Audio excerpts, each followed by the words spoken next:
All right, guys and girls, it's your boy oO5 Dynasty. So, I just did a video recently and I was talking about the new Era machines and how flat they sound, right? So, my girl, she collects these things, man. My daughter, they collect all these little stuff, and it was made me move it off the MPC, though, okay? So, I got the MPC in here because I've been, writing a song and trying to write these songs, right? Anyway, this is my MPC Live. This is the Mark 1. I do not have the Mark 2 and all that other stuff, right? This is my device. This is what I use. This is my tool. So I like this device for the workflow. Okay, the workflow. Sorry, I got the family, so that you might hear the family, but I like this for the workflow. When I first started making beats, it was an FL Studio. That I wanted to really get away from the FL Studio and get an MPC. But when I bought my MPC, right, when I got this bad boy, I did not know that it wasn't going to knock and hit hard and have good converters and have like good ins and outs. It has ins and outs, but it's not like it don't add that saturation, that punch, that grit. It doesn't add texture. Okay, right? So I have this MPC and I use it to make my beats. When I make my beats in it, okay, or like when I was making beats in here, I was literally using like the synths and all that stuff that's inside of here, the plugins, all that stuff in here to make the beats. Sometimes I would use the outboard gear, like the rolling keyboard going into it. But when I first got it, I was really using this. You know what I mean? So what I noticed when I use like Mellotron or whatever that's inside of here, the sound is flat, okay? And what I did notice is like the sounds from like the old school MPCs had more oomph in it. Now, I did not own the old school MPCs. This is my first one. But I used to go to the major studios and listen to those producers make beats, and they'll make a beat within 1 hour and it was knocking hard. I'm talking about knocking. So me hearing that back in the days when I went to go get my MPC, I'm not thinking on like technology taking over, companies changing, people getting greedy and just making stuff for money, and like they know people are not paying attention to the actual sound that's coming out of these devices. And when I bought it, I wasn't paying attention. I was just thinking like, oh, I'm going to buy the new MPC. Around that time, I'm like, yeah, the new MPC got a screen on it now. It's big. I'm like, yeah, I'll be able to make beats like the old school producers. And I'm not even thinking about how does this sound? How does this thing sound? Like knocking. I'm not thinking about that because I'm just thinking like, I'm just going to get an MPC. Then as I started to progress and I started to listen to my beats, I felt like there was something wrong. I felt like it wasn't like hitting, but I didn't know, I didn't understand. And all the producers that I was dealing with or talking to, nobody said anything. Nobody said nothing. It was later on when certain industry producers got on YouTube and they started saying stuff about like, oh, these machines, they're not knocking. That's when I started to be like, yeah. I started to put two and two together. And I was like, yeah, I knew something was wrong. And every once in a while, I would buy a little piece of outboard gear to go along with the MPC, okay? But I would just do that just to do it, to try to like bring a little characteristics to my sound.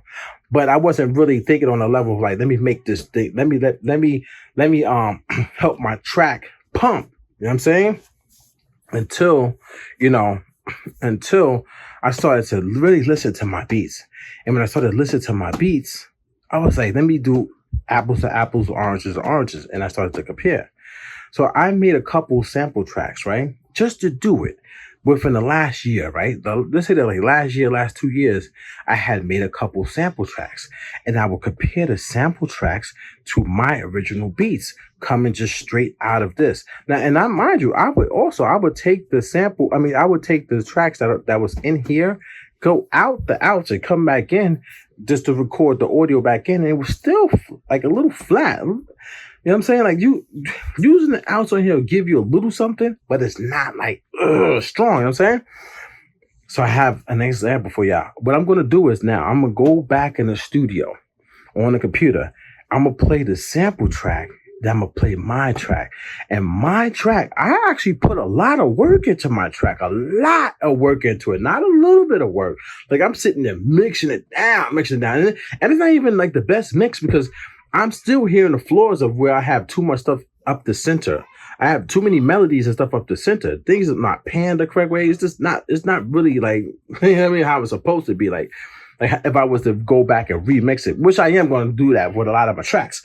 But what I'm trying to say is, even still, it's flat. It's flat. So I'm gonna play the sample track, and you're going to hear how the sample track, I don't have to do processing to the sample track. I don't have to process the sample track because it's already made by those artists that I took the song from and I sampled.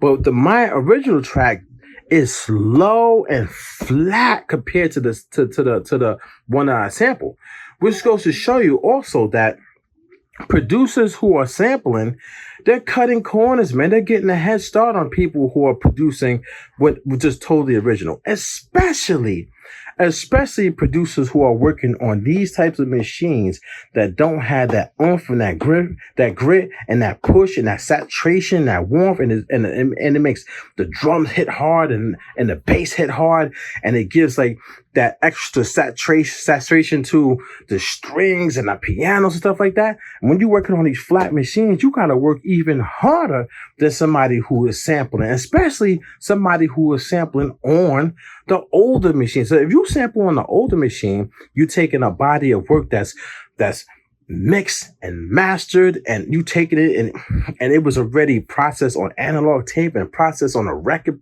and you taking that, which is nice and solid, and you put it in an old machine, it's going to hit it even harder.